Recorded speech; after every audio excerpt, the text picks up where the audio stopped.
So I had to wait until the right time came.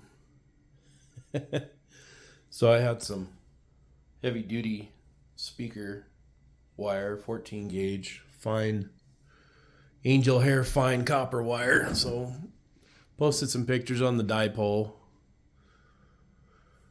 So it's set up in the apartment on the wall here, second floor, as you can see. Outside here, that's due north. So kind of set up for east and west.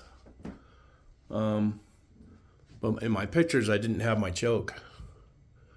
So I could run about 40 watts RF feeding back through the coax line as it does, and getting into the auxiliary speaker of the radio. So 30-40 watts, and was waiting for that right time. You know, when you think of your best idea while sitting on the toilet there.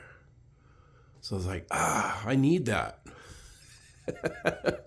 So I had a 3-foot jumper, dual shield laying around or whatever, and that's what I was using for the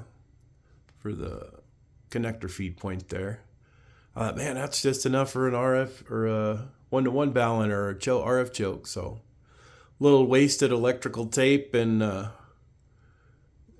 waited for the butt wipe to end on the roll there, and that's what we're using for that. So just a pair of chairs here to kind of keep the cats from playing with the lower section of the coax. But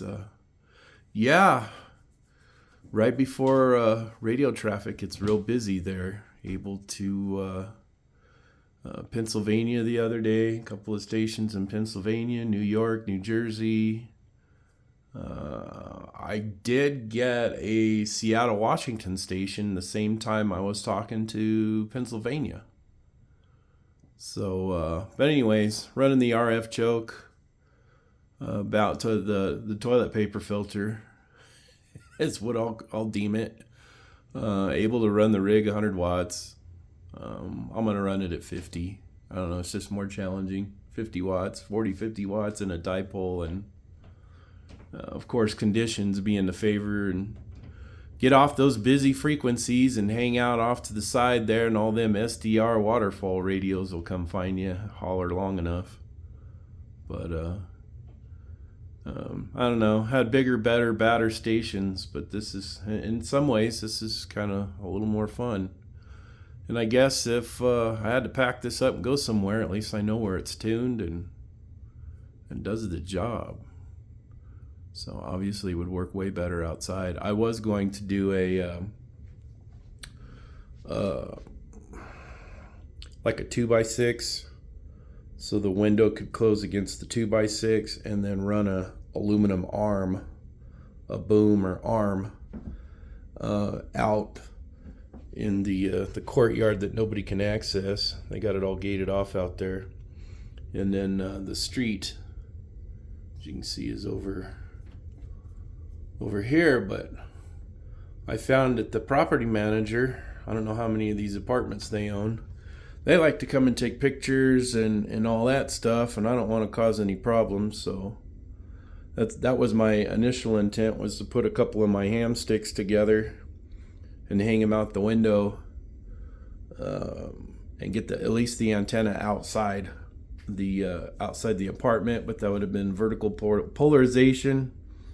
And with this building and that building next door being brick so close, I don't know, flat side on the dipole seems to be doing all right. I mean, I thought about sticking the IMAX 2000 out there and having it stick up and run the coax through the window and all that, but apartment living, they get kind of pissy when you're one dweller here trying to do something a little bit different than everyone else. They want to put a note on your door or send you a nasty email about take that down and that's not allowed, this, that, and the other. So I say challenge accepted.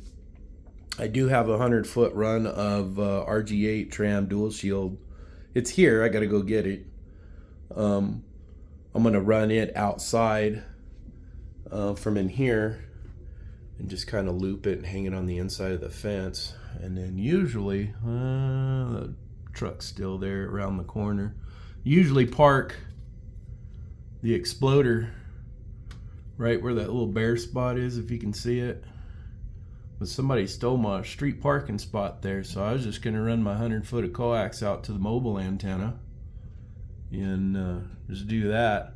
Of course, it only takes one time to forget about it in the morning before you go to work, or before I go to work and ruin my day. But that was my other option, or do the receiver hitch mount with the IMAX off the back of the Explorer on a receiver hitch mount, like a 20 or a 30 foot push-up mast or something like that.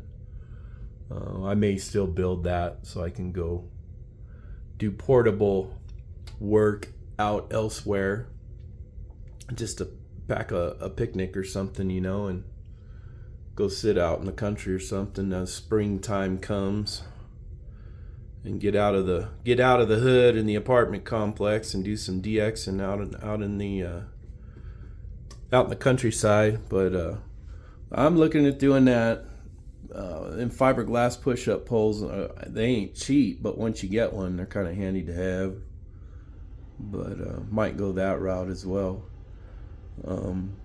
Flow some solder in the FT840 and use that as the to-go rig, or the ICOM 706 is in the mobile now, and the Exploder seems to be doing good, man. If I hear them out there on that and key up, running about 80 watts. But anyways, that's what's going on here. I did my cat meter video earlier and figured leave that one alone, and I thought, oh yeah, some people will get a kick out of this one. So my toilet paper RF filter working good. No more backfeed into the rig, and can run the 100 watts if I want to, I guess. But just having a little fun. Man, it's like living in my 20s again, living in the apartment and trying to get on the CB in your apartment and not get yelled at by the landlord. But we didn't have digital TV then, and if you lived in the apartments that I was living in, you were lucky enough to have cable. Or the cordless phone. Remember the cordless phones with the antenna you pulled out? If you run a little bit of power on a janky indoor antenna, you were bleeding all over everybody's garbage downstairs, upstairs. But anyways, I'll get up out of here. I've rambled on enough. I got things to do today. We'll catch y'all later. 2 Charlie Tango 351, Northern Colorado. Out here roughing it in the complex. Later.